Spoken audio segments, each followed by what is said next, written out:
Greetings and welcome to Nautilus Incorporated Third Quarter 2020 Earnings Results Conference Call. At this time, all participants are in a listen-only mode.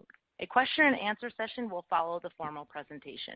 As a reminder, this conference is being recorded.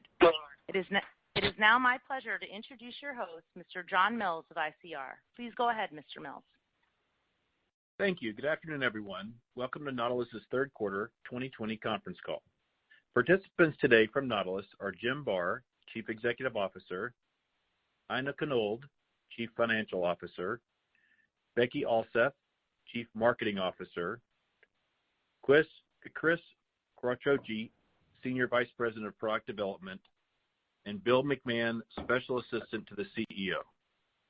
Please note, this call is being webcast and will be available for replays for the next 14 days. We will be happy to take your questions at the conclusion of our prepared remarks. Our earnings release was issued today at 1:05 p.m. Pacific Time and may be downloaded from our website at nautilusinc.com on the Investor Relations page. The earnings release includes a reconciliation of the non-GAAP financial measures mentioned in today's call to the most directly comparable GAAP measures. For today's call, we have a presentation accompanying the call with management we'll refer to during their prepared remarks, and on slide 2 is our full safe harbor statement, which we ask everyone to read. You can access the presentation by going to nautilusinc.com, click on the Investor tab, and then click on the Events webcast to access the presentation. I'd like to remind everyone that during this conference call, management will make certain forward-looking statements. These forward-looking statements are based on the current beliefs of management and information currently available to us. Such forward-looking statements are not guarantees of future performance, and therefore, one should not place undue reliance upon them. Our actual results will be affected by known and unknown risks, trends, uncertainties, and factors that are beyond our control and ability to predict. For additional information concerning these factors, please refer to the Safe Harbor Statement and to our SEC filings, which can be found in the Investor Relations section of our website. And now, it is my pleasure to turn the call over to Nautilus' CEO, Mr. Jim Barr. Thank you, John. Good afternoon, everyone, and thank you for joining today's call. The pandemic has been a challenging time for the world. We awoke today to positive news of progress on a vaccine and are uplifted by it. While we are sensitive to the devastating impacts it has had, the resulting trend towards home fitness has continued to boost demand for our products and brands. I'm extremely proud of our amazing team for their resiliency and endurance as they've successfully navigated the new challenges in our business to deliver for our customers. Today, I'm pleased to discuss our phenomenal third quarter financial results.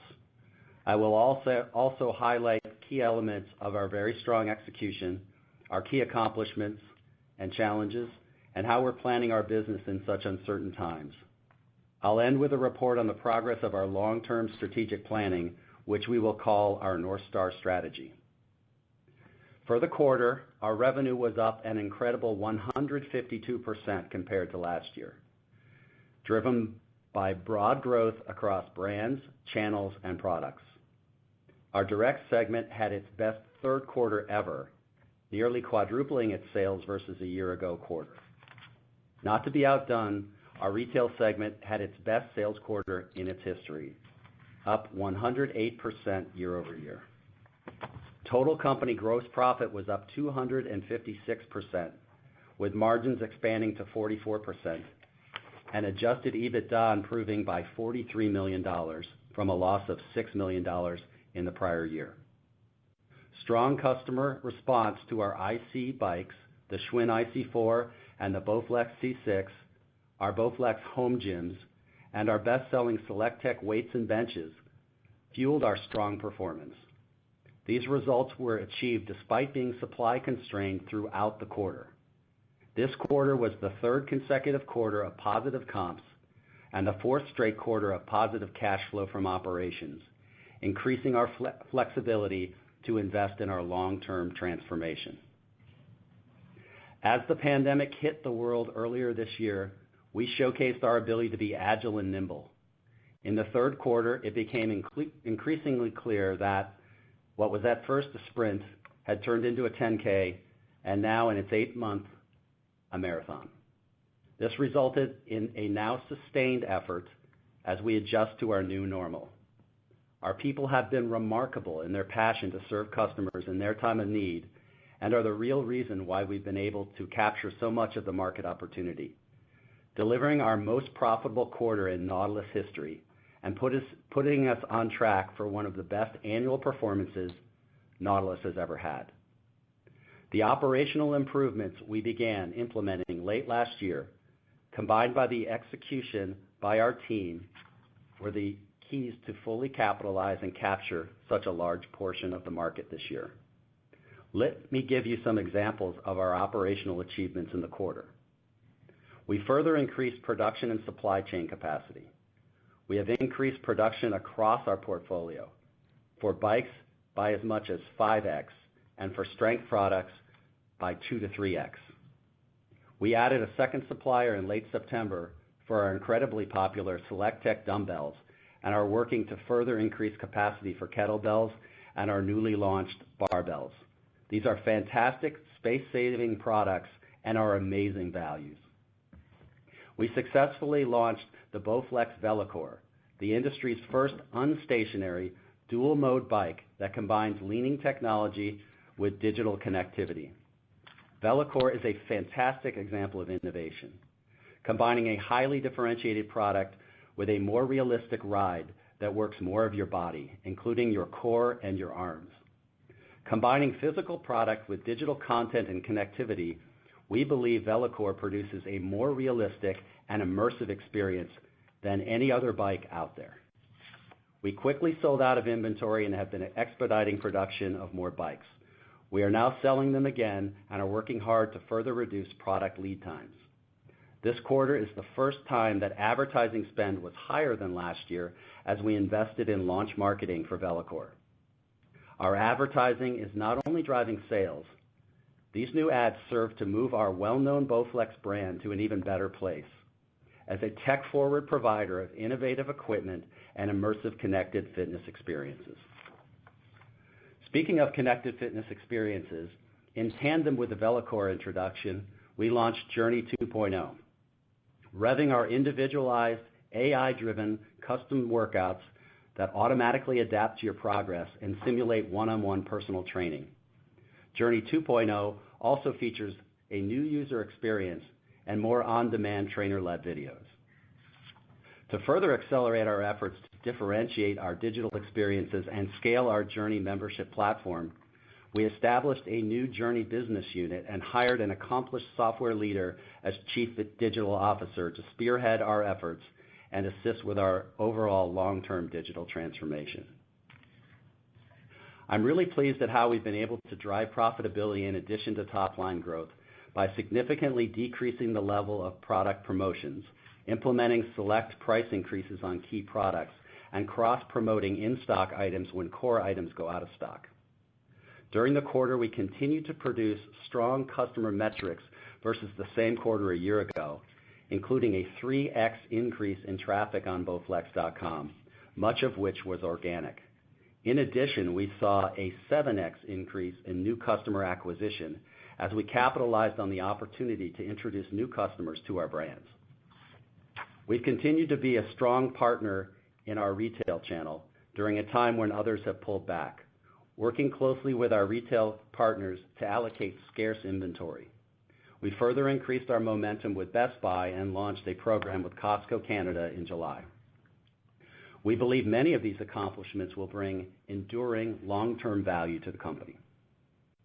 It's notable that we produced these results while fighting through a constant series of operational challenges, including intermittent port closures, inbound shipping delays due to an imbalance of shipping containers in China, outbound shipping constraints imposed by domestic carriers, and launching new products at factories despite travel restrictions.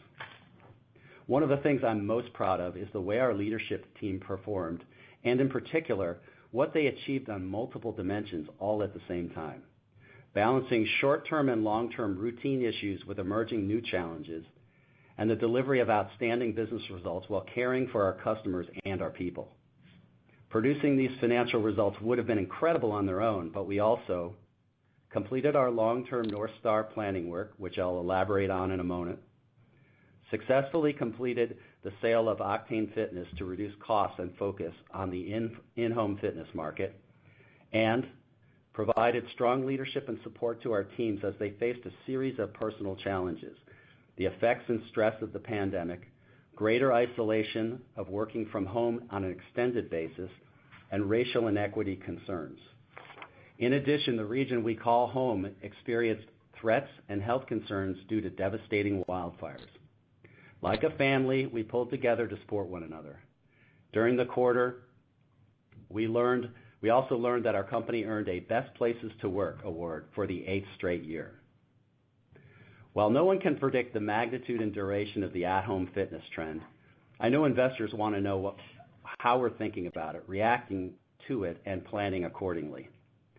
As the quarter evolved, our results and research reaffirmed our previous statements that there will be both short-term temporary effects and longer-term to permanent impacts from COVID at-home trends. More states reopened gyms as the quarter progressed, yet the demand for home fitness did not waver. Overall, we continue to see signs of a prolonged and permanent new normal for the home fitness market and our brands and products. First, a significant percentage of gym goers, 12 to 30%, say they will not ever return to the gym. Even if only partly true, this will have a profound permanent impact. Second, the majority of the rest say they will stay away until the vaccine has been administered at scale or when they feel safer. We believe we'll see long-term impacts from this group as well, with some lasting changes in workout habits and spending. Why? In the pandemic, many more people were exposed to both the convenience of at-home fitness and the benefits of connected fitness. This group will minimally balance gym and at-home workouts in a new normal, similar to the way we suspect many will change the way they are balancing being in the office and working from home. We do not think they will choose either or, but instead balance at-home and gym workouts differently. We have also heard from many that in the event of a resurgence of this virus, or if another virus or strain emerges, they do not ever want to be caught again without an option to work out at home. Third, more people have been exposed to our brands and products than ever before. Fourth, retailers have seen an acceleration of their own digital transformations towards online ordering, both e-commerce growth and greater use of in-store and curbside pickup. As an omnichannel seller, we believe we stand to benefit from this with the relaxation of traditional store space and price point restrictions, and from more retailers carrying fitness products. The final point I'll mention is that the growth and resulting cash generation can be used to fuel our increased investment on what we believe will matter most in the long run: brand, marketing, and consumer insights, technology and digital experiences, and new capabilities and talent in targeted areas.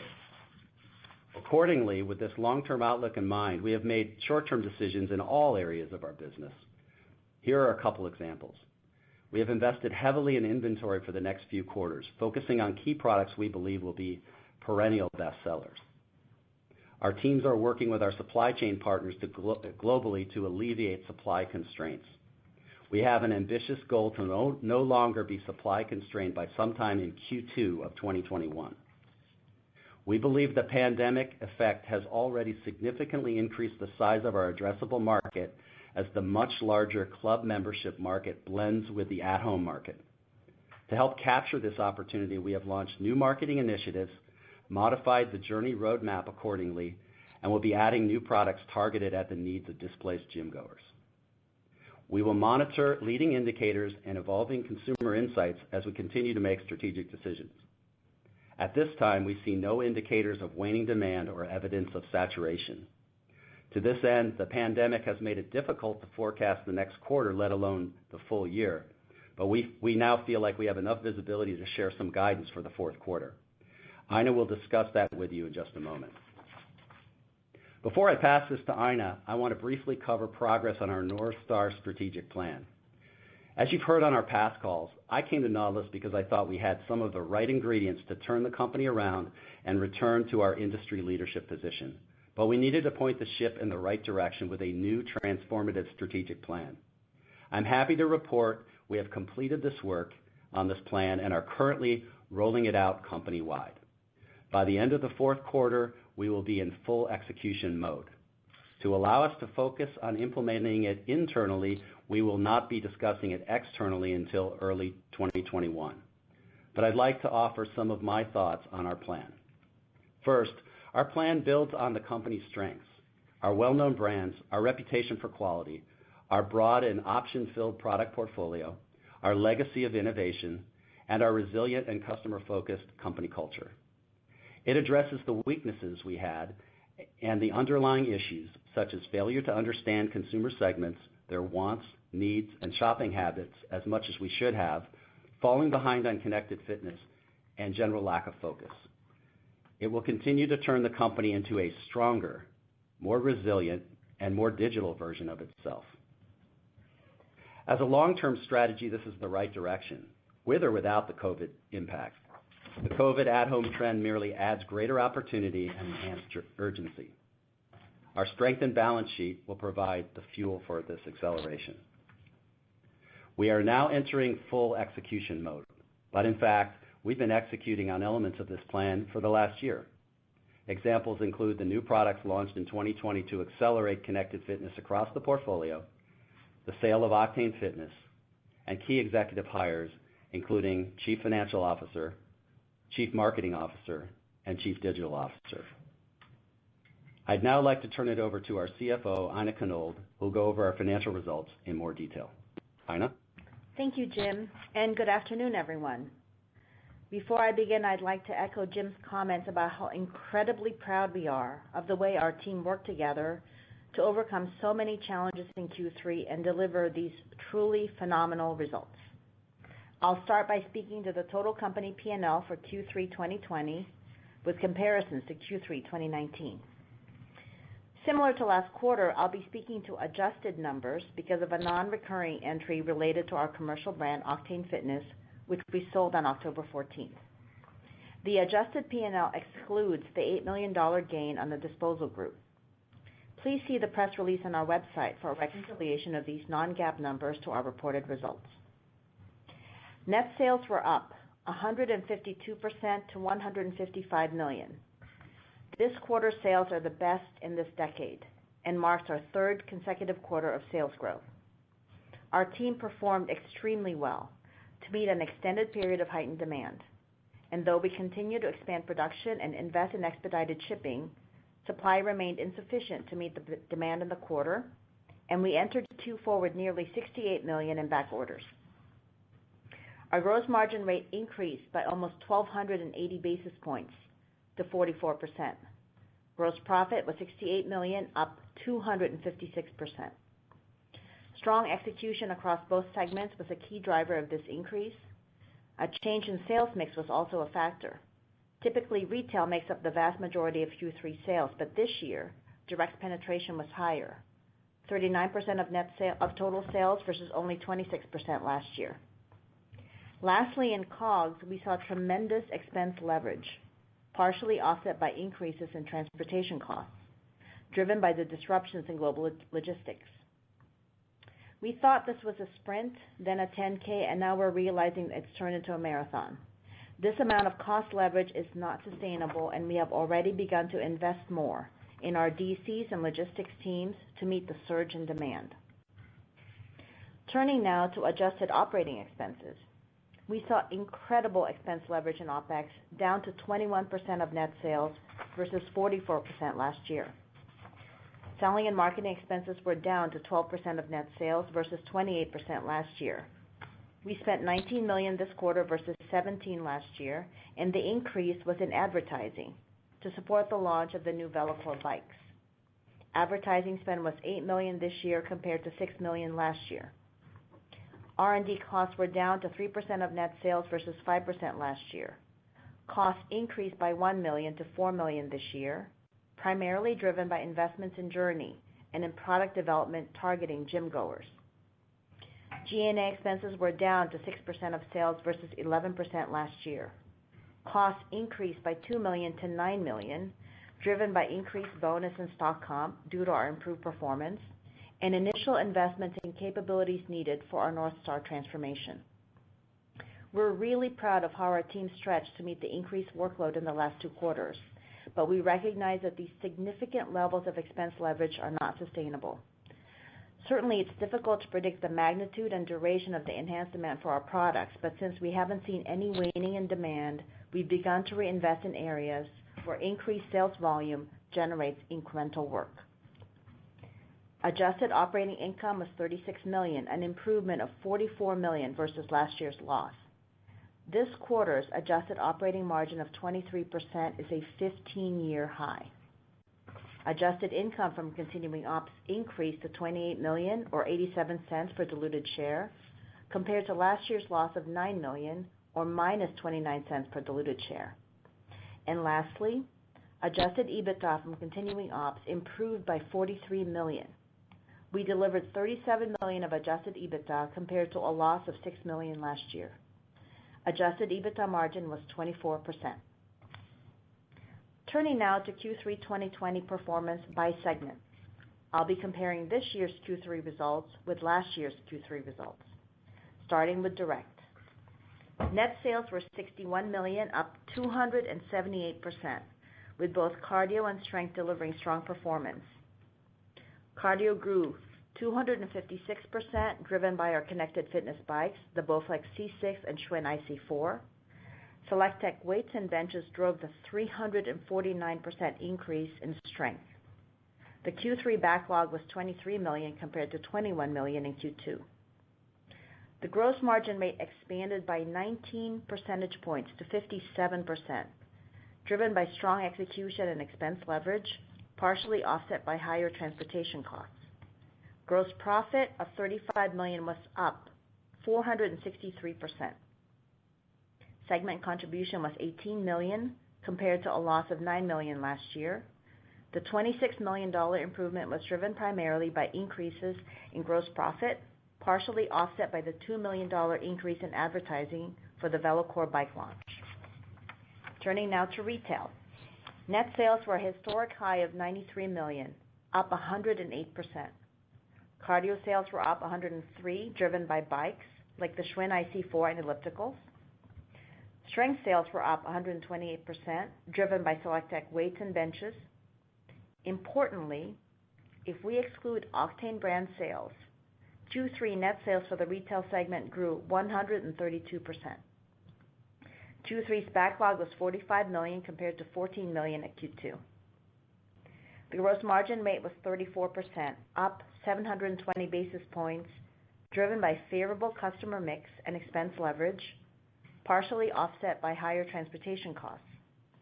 Gross profit of $32 million was up 162%.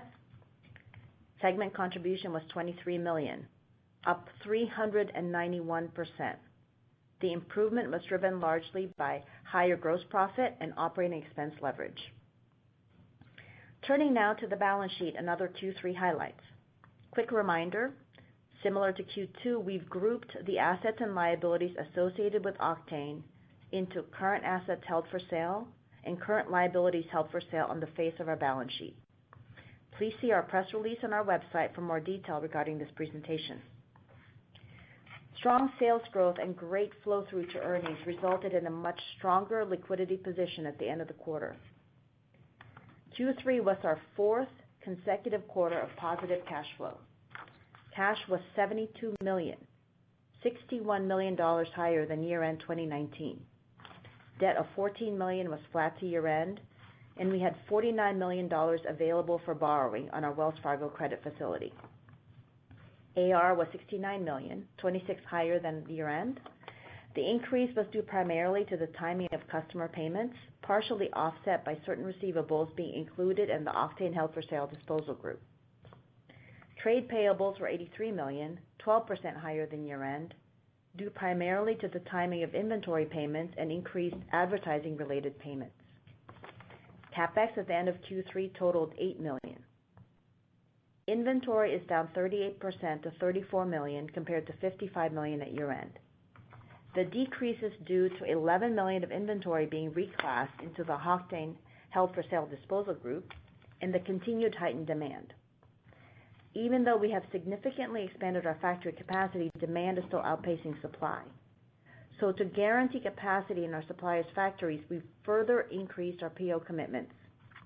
At the end of Q3, we had about $227 million of open POs for our Bowflex, Schwinn, and Nautilus products. We haven't seen any indication of waning demand or saturation, and the POs we've committed to are for our perennial best sellers. Should demand slow down, we believe we will still be able to sell through these units, just at a slower pace. I'd like to turn now to our expectations for the full year. We don't typically provide forward-looking guidance, but given how atypical this year's seasonality has been, we wanted to provide some color on how we're viewing full-year results. We expect full-year net sales to be between $540 million and $565 million. The sales range is intended to capture the volatility in the logistics environment, as our revenue recognition is tied to when items are shipped. We think it's helpful to share with you the three factors we considered when forecasting net sales. The first is supply. Given we are 6 weeks into the quarter, we have clearer visibility to factory capacity and output. The second is demand. We entered the quarter with over $68 million in backlog and have not seen a drop-off in demand when gyms began to reopen. The third is related to shipping. Given the current environment, it has been more difficult to predict inbound and outbound shipping schedules, which directly impacts our ability to predict when sales are recognized. Like other companies, we are working through the full impact of the disruptions in the global logistics network. The transportation industry is preparing for an unprecedented e-commerce volumes this holiday season. The lack of outgoing shipping containers from China was a big driver of retail's backlog in Q3, and it appears that this issue will continue for the next few months. Domestically, our carriers have already limited our shipping volumes. We're adding more carriers to our network, but cannot fully predict at this time how much more constrained we will be after Black Friday. Turning now to CapEx, we are raising our full-year capital expenditure guidance to be between $10 million and $13 million, as we plan to invest more in Journey and to our overall technology infrastructure. And we expect full-year adjusted EBITDA to be between $90 million and $100 million. We expect Q4 gross margins to be lower than Q3's. Aside from continued pressure on transportation costs, we've already invested in additional resources in our DCs and logistics teams to support our increased volumes. We also expect increases in operating expenses, as we plan on investing more in marketing to support our new connected fitness products that will be launching between now and early Q1. And we are making continued investments in our Journey digital platform, which is a key pillar in our long-term transformation. One final item to mention. Today we'll be filing an S-3. We view this as good corporate finance housekeeping.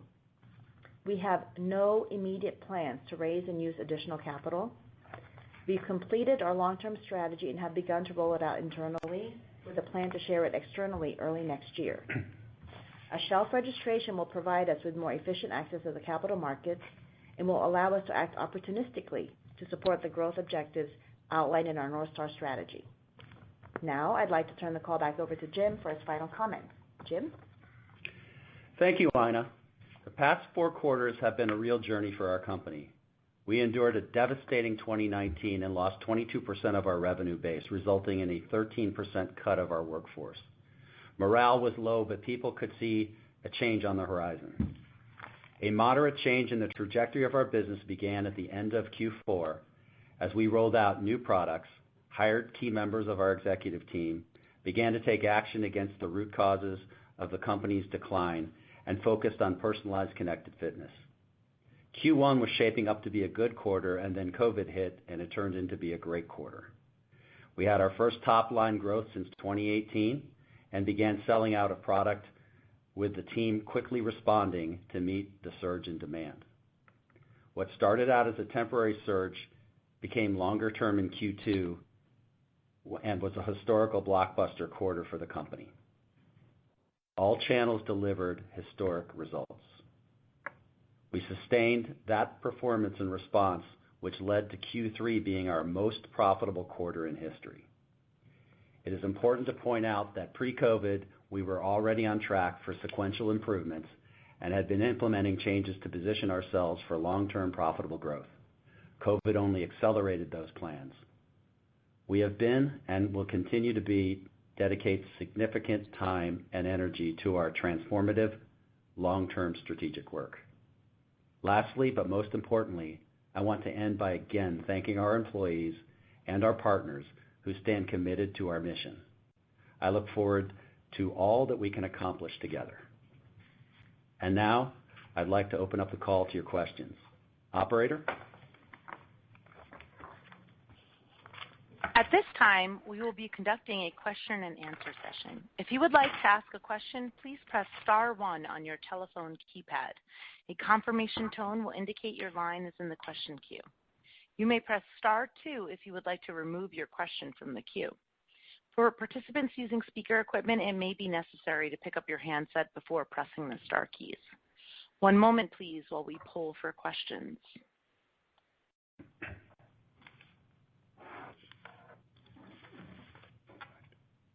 Our first question is from Mike Swartz with Truist Securities. Please proceed with your question. Hey, good evening, guys. Just wanted to start out, and I know Jim and Ina, you both mentioned a number of times some incremental investments in the business and understanding some of that in the near term is simply working capital inventory. But I think you also mentioned DC, logistics, marketing. Maybe give us a sense of, I know this is a very odd year, but give us a sense of, maybe the magnitude of those investments and how we should think about those running through the P&L over the next couple quarters. Well, for Q4, the adjusted EBITDA guidance should give you that perspective. I'm telling you that Q4 gross margins are going to be lower than Q3, and that expenses will be higher. When it comes to beyond Q4, I'd like to just sort of wait until we launch and talk about our long-term transformation, because that'll give you more color on how much investment we'll have for the next few years. Conceptually, I'll just add that, they kind of fall in a couple of buckets. One is, sort of activity-based, based on volume. Those places like adding people in our DCs and in our customer care, where you just see the massive spike of activity, and we have to continue to serve our customers that way. So that's some of what you've seen and what you'll continue to see. And then as we now go into execution mode for our long-term strategy, as I said, I mentioned that we really are going to be investing in a few different ways. One, we're investing in marketing and in our brand. 2, technology and our digital experiences. And 3, not a lot of headcount, but in key areas where we think, our North Star plan is essentially a new sport we want to play or a change in the sport we want to play. So when you do something like that, you need new athletes in a few spots. And I think one good example of that is the chief digital officer that we launched or that we hired a couple weeks ago in Gary Wiseman. Okay, thank you for that. And just a second question, if I can, just in terms of new product cadence and launch schedules. I know, again, this is an odd year relative to historic years, but typically in the past, you launch most of your product for the upcoming year in kind of the August to October timeframe. Is that the way we should be thinking about the business going forward, and this year is just kind of an anomaly, or are you going to be looking to space product launches out throughout the year? Yeah, I think you have to start with saying is there's really been no seasonality this year, and the reason our product cadence had been the way that it was is because there was some seasonality in the way people were buying products. With the accelerated demand and kind of a global lack of supply, it's not quite a normal year, we'll say. And, I'll just be honest with you, when we launched Bellacore, for example, we launched it in a normal way, and we sold out too fast. So we kind of looked at that and said, hey, is it most important to be, first to market but then run out? Or should we build some inventory and then launch at a later date? So we're still working through things like that, and obviously the options on the table would be to, pre-sell ahead of having inventory and just have an extended promise period, or delay that and do a proper launch once we've built up the inventories. It's been a really different year. I know we'll end up launching all those things between now and very early first quarter, but kind of the Black Friday cadence and things like that is probably not going to hold up exactly this year. We'll try to get as much as we can by then, but even then it would be extended promise periods, and it'll be one of these things where I think normally it'd be great to have your product and your gift in your home by the time the holiday hits. But I think more than anything else this year, people have learned that, hey, if you can just see a clear path to getting your product, what you want, you'll wait a little bit for it. And both us and our competitors have kind of seen that type of thing. So a little bit different year, Mike, this year, and we're just trying to figure out the very best ways to bring these products to market. Okay, great. Thanks a lot. Sure. Thank you. Our next question is from Sharon Zackfia with William Blair. Please proceed with your question. Hi, good afternoon. I have a Sharon. couple of questions. Hi. I guess I'm curious, with the pandemic and the growth in the space alongside the VeloCore introduction, kind of how both, separately are impacting your customer demographic and your reach. If you're seeing any shift there versus kind of the 2019 traditional demographic for either Bowflex or Schwinn or, pick your brand. And then I also wanted to ask about Costco in Canada, whether there was an opportunity to also bring the brand to Costco in the U.S. Yes, great question, Sharon. I'll start on the customer part, but we've got Becky Alseth, our CMO, on the phone, and she has spent most of her year in deep segmentation analysis and new customer segment analysis, and so she may have more to add there. It's a great observation, Sharon. We've seen, first of all, as I mentioned in my remarks, this quarter we saw 7 times the number of new customers that we saw in the year-ago quarter. So we're introducing our brands and products to people that have never seen them before, and I think that makes sense based on everybody's need for this, and maybe they tried us a long time ago, they're going to try us again, but building up those new customers. Then we have segmentation work that I think Becky will explain better than me. We've had a traditional segment of people who has been our strongest segment, and that segment of people has a name internally, but I won't confuse you with the name. But we've really been successful for years and years in reaching a set of customers that honestly doesn't love exercising as much as some of the other segments. And it's sort of astounding to me that we've been able to do as well as we have, getting those folks off the couch, getting them in gear, and then helping them on their journey. And we feel fantastic about that, and still that's a major part of our mission. While doing that, I think we missed some segments of a couple different segments that actually like exercising quite a bit more. And I don't know if it was the way we went to market or infomercials late at night or what exactly it was, but we ended up kind of over-indexing on that first group I mentioned, and under-indexing on people we think we can be extremely successful with. So maybe that with a backdrop, Becky, anything to add there? Yeah, Jim, thanks. Sharon, I think the other thing is, as Jim said, we really went to market after one set of consumers who really preferred home fitness, but as many more consumers had to turn to home fitness, we have actively targeted them. So people that in the past would have been gym goers, we're really using some of our, our media and our messaging to actually target those people. And when you see the growth in some of our products, it's not coming from our traditional customer. And then in addition to that, I think it's, 30 years of advertising behind Bowflex. We really have quite high awareness for the brand, so you see people organically coming to it. And I think your other question was about Costco.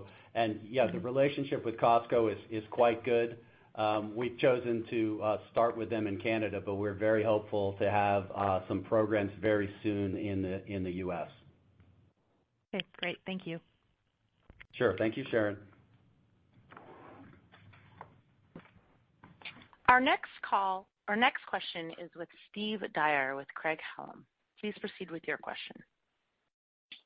Good afternoon, and congratulations to all of you on the exceptional results. Thanks, Steve. Thank you.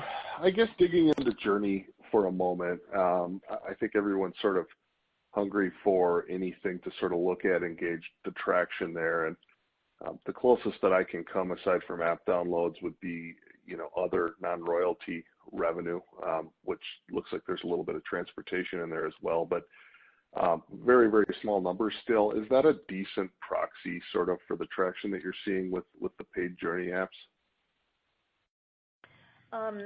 You're right. That's where that is found. I think similar to what you said, our focus right now, it's not just the subscription dollars, but the other metrics that we're looking at to see that it's become beloved by our members and that we're doing the right things to really make it an important pillar in our company go forward. So we don't say a lot of metrics about it right now because it is small, but underlying it are these key things we're looking at to make sure that we provide really the best digital experience for our members. And then from there, we can talk about more of those metrics when it becomes a bigger portion of our pie.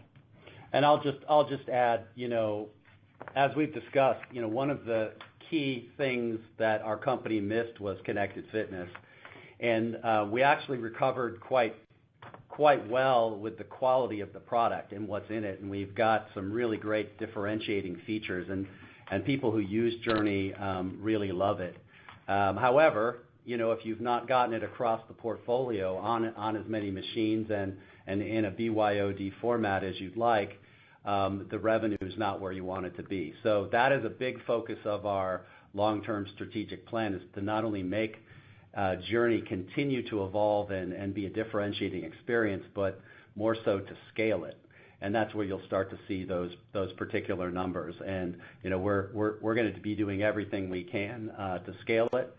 And you've heard me talk about investing more in Journey, and we've got a leader in place. We've got a new business unit that focuses just on that particular business. And as it becomes material, we'll be reporting that size. But make no mistake, this is the number one strategic initiative for our company, is to scale Journey and our digital experiences, and we will do everything both organically and inorganically to make that happen. Got it. Thank you. Next one for me, just kind of jumping topics. As you look at the backlog that you have today, is there anything notable sort of in the composition looking forward, maybe vis-a-vis how it's, what your revenues look like over the last 6 months? Are you seeing any trends, or does it all hold pretty true to form with what you've seen so far?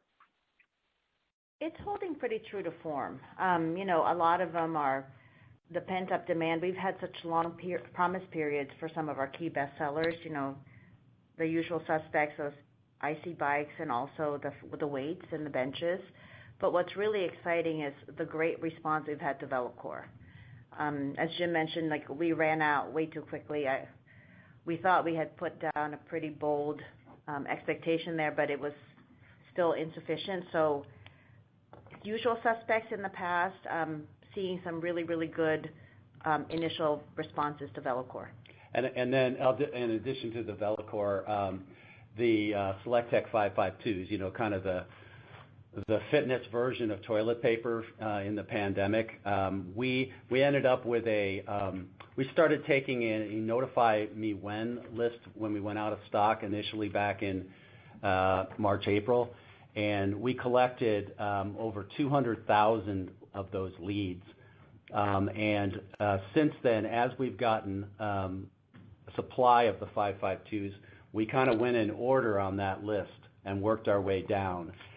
We're almost worked through that entire list now, so you'll be seeing that going back in stock on the site. As an e-commerce guy, the one thing I hate more than anything in the world, and our team knows this, is a grayed out button on our website.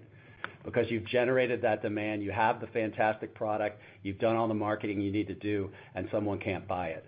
But in the case of the 552s, people could buy it, you just couldn't tell. Because we felt obligated to serve the customers in the order that they express an interest, and we worked that down. And now we're about ready to go where you can begin to order that. And even then, as we work this list down, people are still willing to wait a couple months more, in addition to what they've already waited. So that tells you a lot about the product portfolio, and the backlog includes quite a bit of those select techs, whether they be the 552s, the 2080s, or the 1090s. Got it. Last one for me. Your retail partners, you added several of them. You talked about them last quarter. Amazon grows, 23%, I think, of revenue this quarter. What's the contribution been like by some of the new retail partners that you announced, and would you anticipate sort of further distribution from anything there? Thanks. Yeah. I mean, the growth has been fantastic. The demand is obviously there, and it's one of those things, like everything these days, we wish we had greater supply to satisfy that demand, and we've had some difficult decisions to make, and what supply goes to direct, what supply goes to retail, and then among retailers, how do we serve the accounts the best way in a very strategic way? I mean, obviously, those allocation decisions, if they were completely done on the basis of making the most money, we would sell most things direct and would not allocate to retail partners. But retail for us we're committed to it in the long run. We think people want to touch and feel these products. We know that our retailers expand our reach and market in different ways and get different customers. And we actually want any consumer that wants to buy things to have multiple choices on how they do that. So our decisions are very strategic and not just numerical, and we're doing the best that we can. But the great thing is more and more retailers are finding that their customers really want fitness products. I mean, pretty much anyone that has anything to do with the home has sort of extended into this category. And as long-term followers of the company and the category have said, have seen, for a while we had really not enough retailers or not enough new retailers that wanted to carry fitness products. And it's been outstanding that, these folks have found out that their customers really care about these products and add them. So lots of great traction with our existing retailers like Dick's and Amazon and Best Buy, and as the new ones come on, we're doing our best to fulfill those as well. Thank you. Sure. Thank you. Our next question is from Mark Smith with Lake Street Capital Markets. Please proceed with your question. Hi, guys. Not sure if you can or will answer this, but just looking for additional insights on VeloCore. Can you give us any insight into, and I know it was a short time period, but the impact on the quarter from VeloCore? We launched it really late in September. I mean, a lot of the sales ended up shipping in late September, so impact on the quarter is not material. But the number of items that we were able to sell and then they ended up in our back order is really, really encouraging. So yeah, it exceeded our expectations very much so. So we're excited about it, and really just excited also, like I said, it's not only the product availability, and I think there's no other product like this, but also the way that our advertising is able to show us in the light that we'd like to be, a more tech-forward brand with an innovative product that does something very differentiating. That's not only different but better because it's got benefits for your core and arms. So we've been very, very pleased with the traction so far, and we'd be even more pleased if we had made more of them. Okay, and it's my next question. The advertising. Can you talk about excluding VeloCore? What your advertising costs, how that kind of tracked sequentially, and then any benefit that you feel like maybe you're getting from the VeloCore advertising that's really helping the rest of the portfolio. So I mean, as I mentioned, and Becky's on the phone, so she may have some additional comments on this, but this year, really what we wanted to do actually to drive traffic to our website to buy any of the products we had available, we just chose the VeloCore as the lead for that. And for the reasons I just mentioned, we thought that was a terrific way to do it. And then hopefully some or most of you have seen these commercials, and hopefully you agree with me that they really do show us in the right light. So then we evaluate our spend, as we always do, on kind of a transactional basis first. How much you spend versus how much you get back. And we have a required rate of return for those transactions. And if we're not getting that return, one of the lessons we learned in the last few years is we pull back on that. For example, in the second quarter, we didn't have to do any advertising, and then in the third quarter, when we did this, we thought we wanted to get a good launch. So the good news is we were getting a good return on investment if we just viewed it as a transactional element. But as I also mentioned, unlike I think some of our ads in the past, it was a great ambassador for our brands. It really showed us the way that we would like to be shown, and at least we're trending in the right direction on our brand. So Becky, I don't know if I stole all your thunder, or you have anything to add on top of that. Thanks, Jim. No, I would just add, for the quarter we spent about $8 million overall, which was a $2 million increase versus year ago. And if you remember last year we introduced Max Trainer during Q3. And Jim's right. We really spent behind VeloCore to drive traffic to Bowflex.com, but then we did use some tactical spending where we had some significant inventory, and we wanted to bring people, whether it was for strength or some of our other products as well, for a transactional level. And that's TV. Really, a lot of that's TV. We also did a heck of a lot of digital advertising, and in that regard, we were pushing all the products that were for sale in the portfolio. So while we talk about VeloCore, and you can see TV commercials, if you're on any of our social feeds, or you see our online search advertising and things like that, you'll see that we were driving it through the portfolio. Pretty much whatever we had in stock, right? You could target that spend to the exact SKUs that you had for the exact amount of time you actually had inventory. Okay, great. And then last one for me, can you just give us a reminder on tariffs, on exposure, and any kind of exemptions or changes or anything that we've seen here recently? Yeah, sure. Why don't I let Bill do that?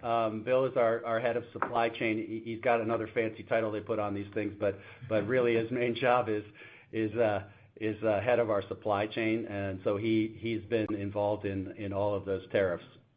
Yeah, we're currently subject to a 15% incremental tariff on the vast majority of our products that we import, and that is on top of roughly 4.5 points of duty normally. So think of it as that sort of burden.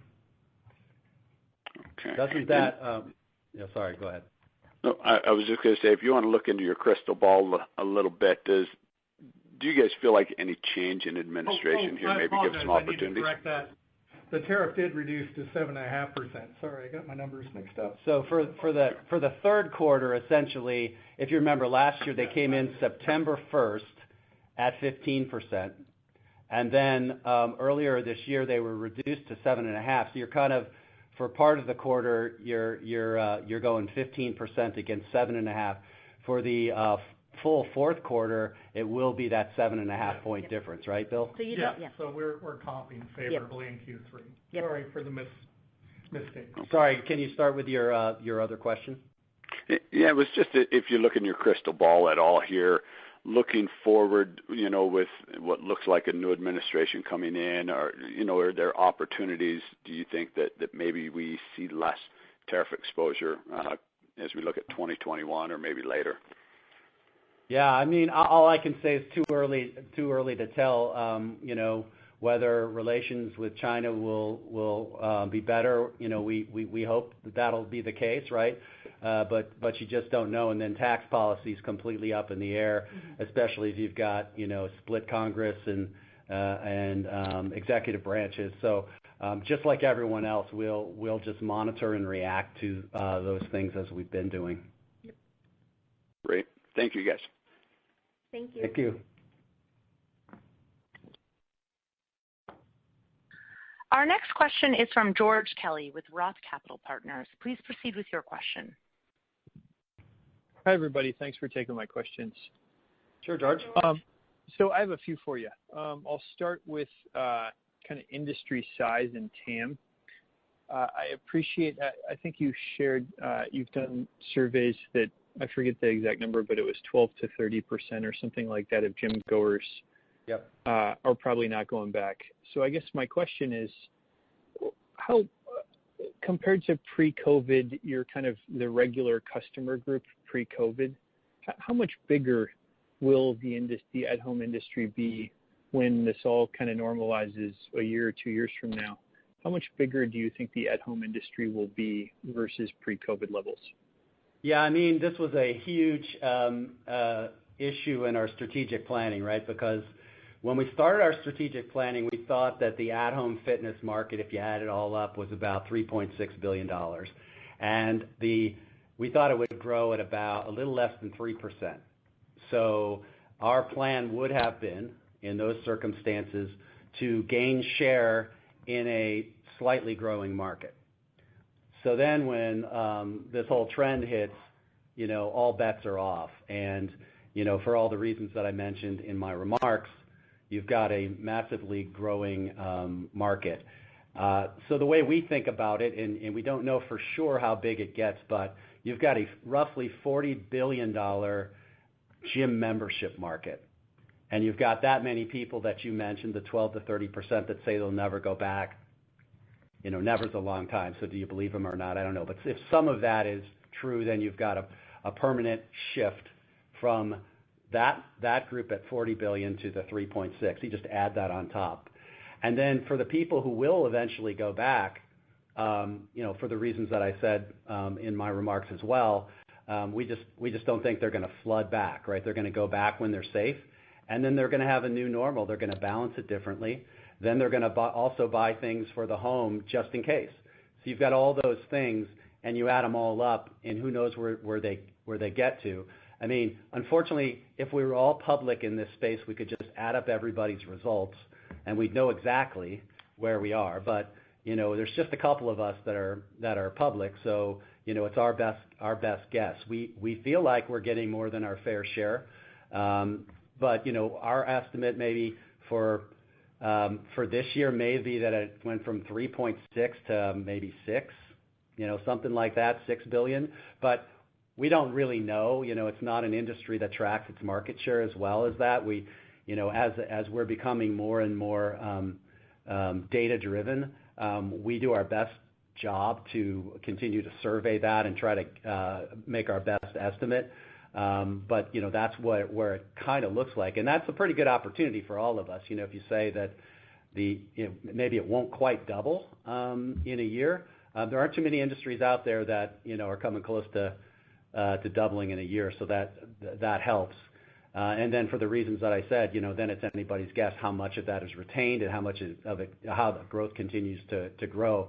I think we all feel like it would be higher than maybe that 6 or billion if we weren't all supply constrained, but as far as I know, we all are. So that'll work itself out as more and more of us are able to fulfill more inventory, and we'll see where we are there. But we do think there's probably a time sometime in maybe it is crystal ball, maybe sometime in early to mid 2022 that we all kind of see where this thing lands.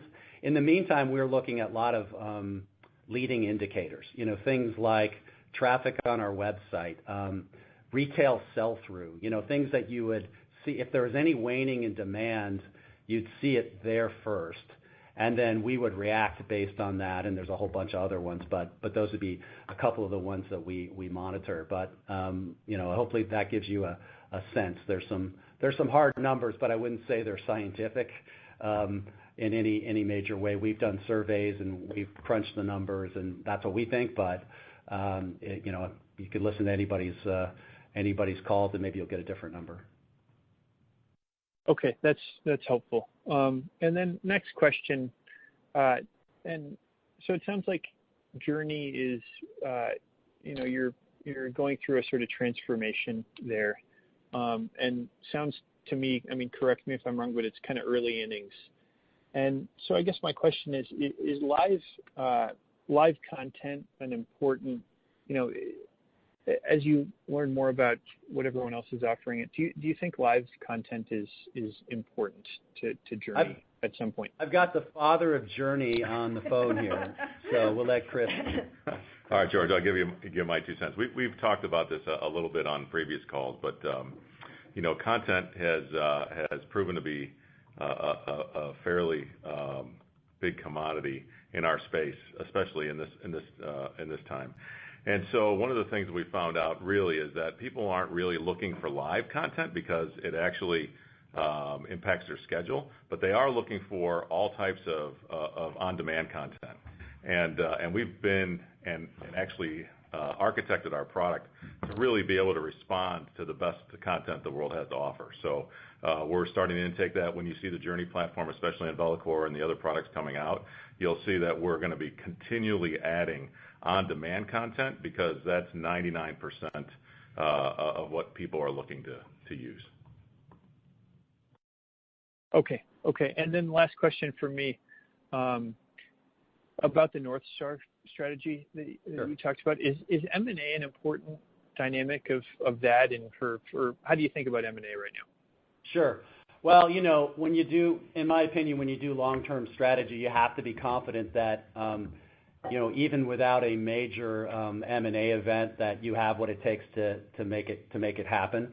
And our strategy, when we roll it out, you'll see it's largely organic. But especially when you have a kind of a short-term sense of urgency like we have here of displaced gym goers, and the fact that we are a bit behind where we'd like to be in terms of number of products that have Journey on it. I mean, all bets are kind of on the table. We really do want to look for partnerships that will help us scale in particular, and maybe some cases accelerate the content and improve the content in a big way. So overall, as we execute, we will be executing on kind of both those levers, an inorganic and an organic way. Okay, thank you. Sure. We have reached the end of our question and answer session. I would like to turn the floor back over to Jim Barr for closing comments. I'd like to thank everyone for joining our call today and for your continued support of Nautilus. We look forward to providing you with another update on the business in a few months on our fourth quarter earnings call. Please stay safe and healthy. Have a great rest of the day. Onwards and upwards. Thank you. This concludes today's conference. Thank you for your participation. You may disconnect your lines at this time.